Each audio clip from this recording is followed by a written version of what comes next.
ચોથા પાંચમા મણકાનું ઓપરેશન કરેલું હોય, ખાસ કરીને સ્ક્રૂવાળું, તો તેમાં રિકવરી કઈ રીતની હોય છે? દોસ્તો, જો સવારે 7 વાગ્યામાં ઓપરેશન કરેલું હોય તો તે જ દિવસે સાંજે દર્દી ચાલવાનું શરૂ કરી શકે છે.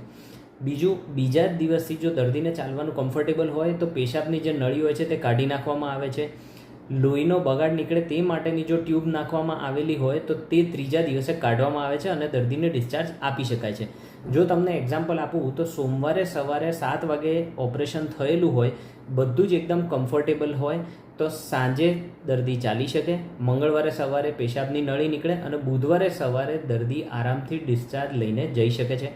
ત્યારબાદ અઠવાડિયા પછી એક ડ્રેસિંગ કરવાનું હોય છે, મતલબ કે સોમવારે ઓપરેશન કર્યું હોય તો બીજા સોમવારે ડ્રેસિંગ, અને તેના પછીના સોમવારે કે મંગળવારે, મતલબ કે ઓપરેશનના 14 દિવસે ટાંકા કાઢવાના હોય છે અને ત્યારબાદ દર્દી ફ્રીલી ચાલી શકે છે, નાહી શકે છે, બધું જ કામ કરી શકે છે.